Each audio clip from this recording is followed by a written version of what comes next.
It's 3 a.m. I have 4 or 5 mushrooms right here. You can use cultivated mushrooms or chestnut mushrooms. The choice is yours. It's up to you. Let's peel them here too. We scrape off the stem like this. After scraping, I cut off the tip. We'll cut them later, but we definitely use the mushrooms whole first.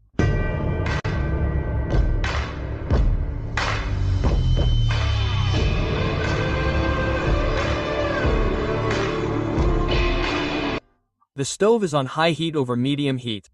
If possible, you absolutely must use a stainless steel pan to achieve this flavor. Now I'm waiting for it to heat up. I definitely don't add any oil or water. Be careful here.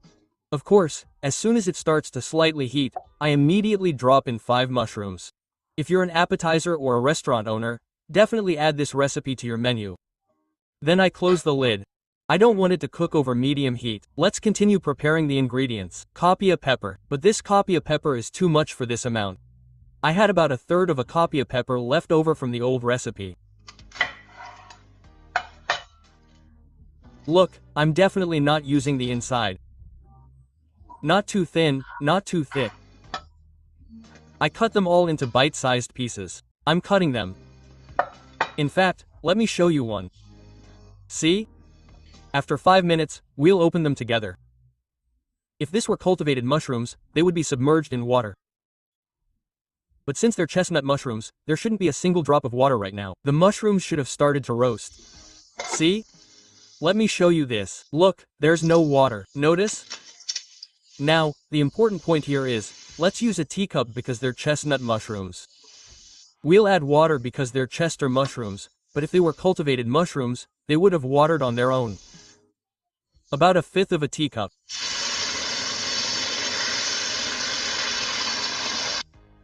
Immediately add the peppers. Let it mix. Add salt. The amount of salt is up to you. Add according to your taste. Combine with water. I move the ingredients to the side where the water is concentrated. And close the lid. I want the water to be absorbed now.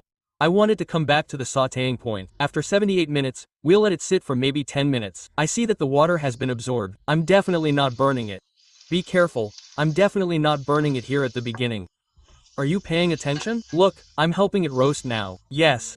After making sure it's thoroughly roasted, do you see the mushrooms? I'm taking them out right here to cool. We have more work to do with the mushrooms. We'll cut them. The peppers. And the peppers right here. After the mushrooms have cooled, I'm cutting the mushrooms.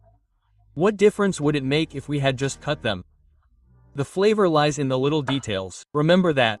I'm not slicing the mushrooms too thinly. I'll show you now. See, I didn't cut them too thinly. I don't want them to crumble in your mouth, or rather, in the appetizer. Dill for difficult times. But have you noticed the dill? I use them completely stemless. Completely stemless. Just a pinch is enough. The rest is for even more difficult times. By the way, I'll talk about the foreigner at 3 o'clock in the evening. This appetizer absolutely must have dill. Keep that in mind. This is definitely a long-lasting meze. Once you make it, it'll stay in the fridge for at least 3 or 4 days. Sealing it made my job easier. Now, just shake it around and shake it around. We're still losing it during the cooking process. Now, let's see how much it comes out. I'll figure out how many we need to use. Look, 1 garlic clove is enough. See the garlic coming out? That's it. How much difference does the quality of the ingredients make? We can now move on to the spices in another recipe. We salted it carefully. A little more salt. Black pepper.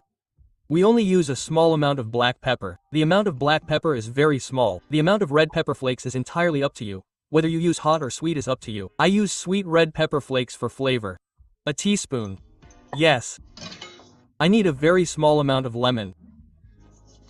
If you're at work, you could squeeze the lemon beforehand to prevent it from browning, but it's not that important to me. Since it's made with yogurt, the color isn't that important, but I give it a very light squeeze. I do this for flavor and only put it on the mushrooms. The brand of strained yogurt doesn't matter at all. Until it's an ad, and some friends say, Corey, it doesn't matter what brand it is, but there's a difference in flavor. They say, no, this brand, that kind of thing. Friends, we're making appetizers. Appetizers are the art of flavoring ordinary ingredients. Let's take a look. Of course, mix oil, olive oil, and a tablespoon or so. Get ready for a perfect appetizer. Don't underestimate this appetizer just because we made it so quickly and used so few ingredients. It's an old tavern appetizer. I'm going to watch a game, and it's fresh enough to serve right away. Let's throw in some dill. Let's get the color right. That's it. Let's add some red pepper flakes. Great, yes. How does it look? If you ask me, it looks like a painting. When they taste it, they'll say, are you a Meze professor? Is there a chef in the kitchen? Do you use in Meze shop? They'll ask. We'll taste it in a moment. This is my favorite appetizer. Those who make it will say, it's easy. We'll make it all the time from now on. You'll wonder how it got so delicious. Open your mouth. It's a show. We made it with chestnut mushrooms, but it's also amazing with cultivated mushrooms.